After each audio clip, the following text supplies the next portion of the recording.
Então ele respondeu: Eu sou a voz do que clama no deserto, endireitai o caminho do Senhor, como disse o profeta Isaías. Evangelho de João, capítulo 1, versículo 23, nós encontramos João Batista ser interrogado pelos fariseus a respeito de quem ele era. Se ele era o Messias, se ele era Elias. Ele então se identifica assim: eu sou a voz do que clama no deserto. Aquela voz que prega, que fala no deserto. Endireitai o caminho do Senhor. Ele também se apresenta como aquele que não é digno de desatar as correias das sandálias do Messias, Jesus Cristo, como você pode observar no versículo 27. Essa narrativa se encontra no Evangelho de João. Foi escrito por João, que anteriormente era um pescador, mas se tornou um discípulo de Jesus Cristo. João tinha um irmão que se chamava Tiago, e também Jesus chama outros pescadores, como Simão e André, que eram irmãos. Simão este que Jesus depois muda o nome para Pedro. João era filho de Zebedeu e Salomé, como você pode observar no Marcos capítulo 1, versículo 19 e 20, também Marcos capítulo 15, versículo 40 e 41, e Mateus 27, 56. Jesus chama esses pescadores para serem discípulos de Jesus Cristo. Eles então deixam aquilo que eles faziam junto ao seu pai, o seu empreendimento, e saem então para serem pescadores de homens, como Jesus os chamou. O Evangelho de João, ele começa mostrando Jesus como a palavra, o verbo que se fez carne e habitou entre nós. O Evangelho de João, no capítulo 1, versículo 1, nos mostra a supremacia de Jesus sobre todas as coisas. No princípio era o verbo estava com Deus e o verbo era Deus. João, o evangelista, ele apresenta Jesus como o verbo da vida, a própria vida, a luz dos homens. Jesus como Deus, a palavra, a resposta para o ser humano. O conteúdo da pregação de João Batista, conforme nos mostra o Evangelho de Lucas, no capítulo 1, era uma pregação de arrependimento. Assim como Zacarias, no seu cântico, ele, no versículo, Lucas capítulo 1, versículo 76, Zacarias, no seu cântico, ele diz: Tu, meninos, serás chamado profeta do Altíssimo, porque precepterás o caminho do Senhor, preparando os caminhos do Senhor, para dar ao povo conhecimento da salvação. De fato, isso aconteceu. Quando João Batista cresce, ele começa a anunciar no deserto aquilo que o profeta Isaías, lá no capítulo 40 da profecia de Isaías, no livro de Isaías, vem nos trazer. Ele pregava arrependimento para remissão dos pecados. João Batista, ele pregava conhecimento da salvação. Isso nós podemos observar no Evangelho de Lucas, no capítulo 3, onde ele percorria toda a circunvizinhança do Rio Jordão, pregando o batismo de arrependimento para a remissão dos pecados, conforme está escrito das palavras do profeta Isaías. Voz do que clama no deserto, preparai os caminhos do Senhor, endireitai as suas veredas, todo vale será aterrado e nivelados todos os montes e outeiros, os caminhos tortuosos serão retificados e os escabrosos serão aplanados, e toda a carne verá a salvação de Deus. Este era o conteúdo da pregação de João Batista. Nas proximidades do Rio Jordão, ali pelo deserto, ali do outro lado, mais a leste do Rio Jordão, é onde João Batista anunciava o caminho da salvação. Uma pregação contundente, muito forte, que no Evangelho de Lucas, no capítulo 3, ele dizia às multidões que saíam para serem batizadas: raça de víboras, quem vos induziu a fugir da ira vindoura? João Batista ele pregava a respeito da ira de Deus que viria um dia sobre toda a carne. Ele então pregava arrependimento para a remissão de pecados. Ele falava então para as multidões, como nós podemos observar no Evangelho de Lucas, no capítulo 3, nos primeiros versículos. versículo 9, por exemplo, dizendo: e também está posto um machado à raiz da árvore. Toda árvore, pois, que não produz bom fruto, é cortada e lançada ao fogo. Então as multidões interrogavam João Batista, dizendo: que havemos, pois, de fazer? Assim também os publicanos, no versículo 12 do Evangelho de Lucas, capítulo 3, diz: mestre, que havemos de fazer? Assim também como os soldados perguntavam: que faremos? E João Batista respondia às multidões que era necessário que eles produzissem fruto de arrependimento. Não bastavam ser da raiz de Abraão, nascimento biológico, como judeus apenas, que a salvação estava garantida para eles. E muito menos não bastavam ser gentios, mas era preciso ter fruto do arrependimento. Arrependimento que era necessário para que eles pudessem conhecer a salvação, arrependimento para a remissão de pecados. Então a multidão perguntava: o que fazer?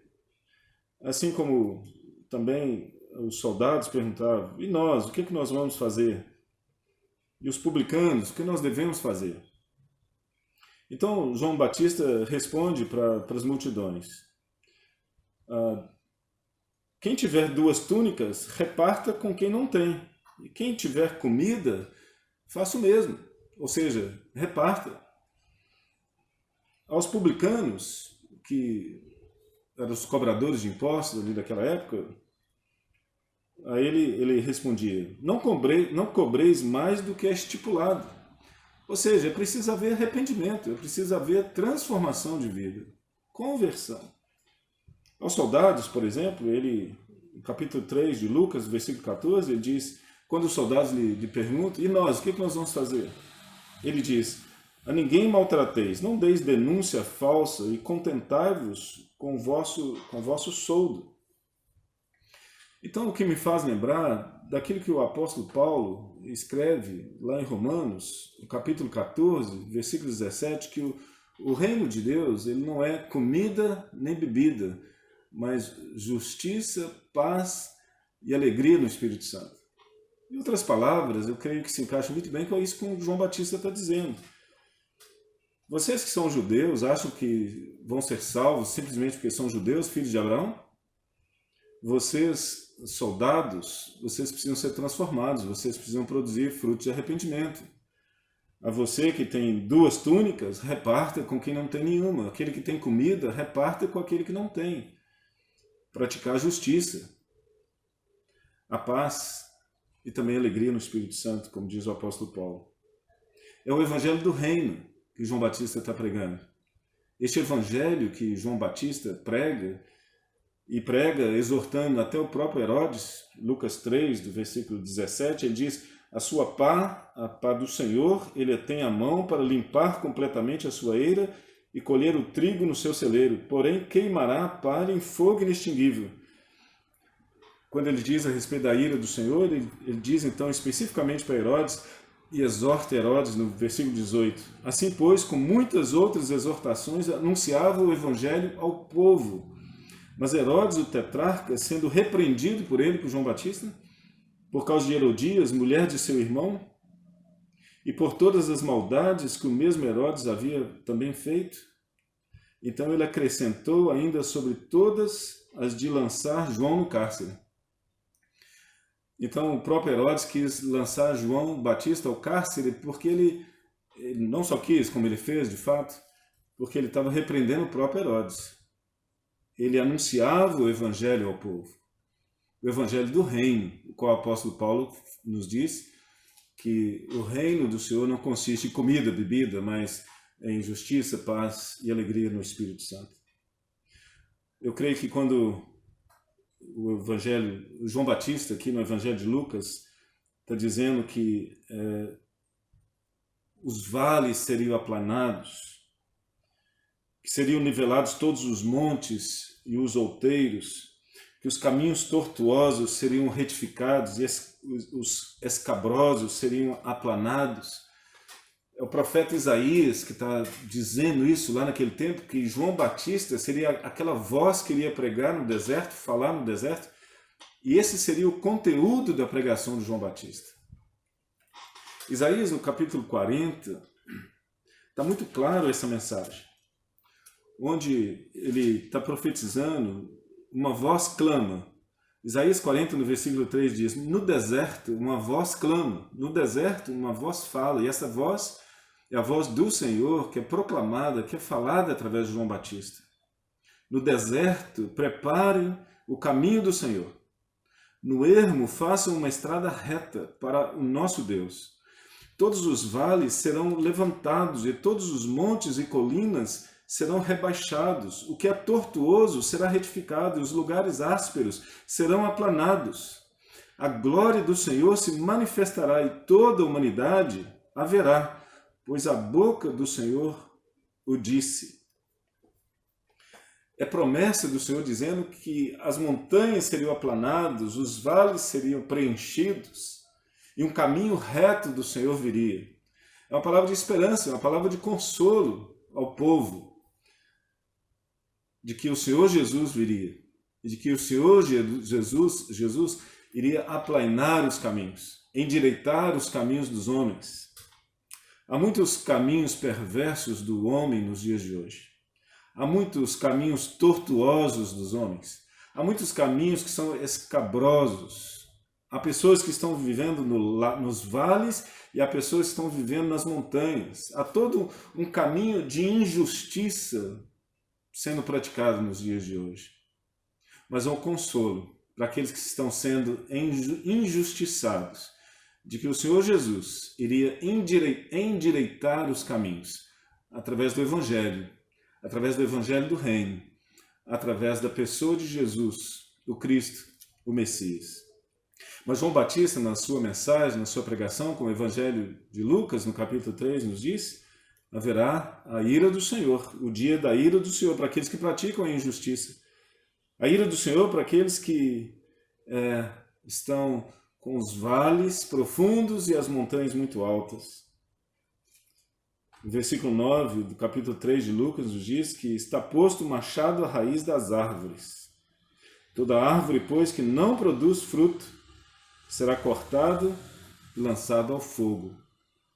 Como no versículo 17 do capítulo 3 de Lucas nos diz: a pá do Senhor, ele a tenha na mão, para limpar completamente a sua eira, o seu campo, e recolher o trigo no seu celeiro, e colocar no seu celeiro o seu fruto, o fruto do Senhor. Mas a palha será queimada em fogo inextinguível. Esse era o teor da pregação de João Batista. Esse era o conteúdo da sua pregação. Esse homem que era cheio do Espírito Santo desde o seu ventre materno. Este homem cuja mensagem era tornar conhecida a mensagem, o conhecimento da salvação. O pregador do deserto. As multidões, onde até Herodes pôde ser exortado por ele. Porque foi exortado por Herodes, foi colocado na prisão. João Batista, ele era então essa testemunha, como nós podemos ver no Evangelho de João, no capítulo 1, logo nos primeiros versículos do Evangelho, capítulo 1, do versículo 7, se referindo a João Batista. Este veio como testemunha, para que testificasse a respeito da luz, a fim de que todos pudessem ver e crer por intermédio dele. Bem, na verdade, o Evangelho de João, ele tem esse propósito. Ele foi escrito para que todos pudessem crer em Jesus Cristo. E João Batista, então, se apresenta assim: eu não sou a luz, mas eu vim para testificar da luz. Eu não sou o Messias, mas vim para preparar a vinda do Messias, para preparar lugar para ele. Pregando a mensagem do Evangelho do Reino, pregando arrependimento para remissão de pecados. O Evangelho do Reino. O reino que é justiça, paz e alegria no Espírito Santo. Esse era o teor da pregação de João Batista. Esse que era filho de Zacarias, filho de Isabel. João se torna então uma testemunha para testificar a respeito de Jesus Cristo. Apenas um servo que proclamava no deserto. Um servo que não poderia nem mesmo desatar as sandálias do Messias. Que lições nós podemos aprender através da vida desse homem, através do seu chamado, para ser uma testemunha a respeito de Jesus Cristo, nos dias que nós vivemos hoje? Eu creio que assim como João Batista foi chamado para anunciar a vinda de Jesus no Messias, na primeira vinda de Jesus, eu creio que nós também, a Igreja do Senhor, é chamada também para anunciar o reino de Deus, e esse reino que é justiça, paz e alegria no Espírito Santo. Eu creio que Deus nos chama para ser como uma voz no deserto. Dentre as características do deserto, a frieza. Sim, o deserto é um lugar muito quente, mas nem todos os desertos são quentes. Há desertos que são frios e muito frios. Assim também eu creio que o mundo que nós vivemos, esse mundo globalizado, esse mundo onde as palavras são produzidas e transmitidas através da internet, tem se tornado a cada dia um mundo muito frio e cheio de desconfiança, cheio de pavor, cheio de medo. E assim as pessoas estão vivendo no dia de hoje. Isaías, quando profetiza, aqui no capítulo 40, no seu livro, no livro de Isaías, ele nos chama a consolar o povo, diz o Senhor. Falem ao coração de Jerusalém, anuncia que o tempo da sua escravidão acabou e que a sua iniquidade será perdoada, que Deus já recebeu em dobro das mãos do Senhor por todos os seus pecados. Creio que essa é a mensagem que Deus quer que nós anunciemos nos dias de hoje. Dizer para as pessoas que o tempo da sua iniquidade já foi perdoado. O sacrifício que era para ser feito para que Deus pudesse receber o perdão dos seus pecados já aconteceu na pessoa de Jesus. Que essa sua iniquidade já recebeu das mãos do Senhor o dobro do que ela deveria receber. Por todos os seus pecados. Os pecados do passado, do presente e do futuro, o Senhor já recebeu a oferta, já recebeu o pagamento pelo seu pecado. A morte, ela é uma realidade. E o homem merece a morte como pagamento pelo seu pecado. Mas Deus, em Cristo Jesus, Ele pagou pelos nossos pecados. Todos eles. E essa é uma palavra de consolo. Que Deus já recebeu na pessoa de Jesus o pagamento para o perdão dos seus pecados, da sua iniquidade, para que Ele possa endireitar os seus caminhos, as suas veredas. Se você está no alto da montanha, o Senhor vem rebaixar, para que possa aplainar, endireitar a sua soberba, o seu orgulho. E se você tem vivido no vale da injustiça, da prática da injustiça, e praticando caminhos tortuosos e escabrosos, independente de se você vive no alto da montanha, no profundo vale, o Senhor vem aplainar tudo isso na sua vida, para que você tenha uma palavra de esperança, para que você tenha uma palavra de consolo. Que Deus te abençoe em nome de Jesus.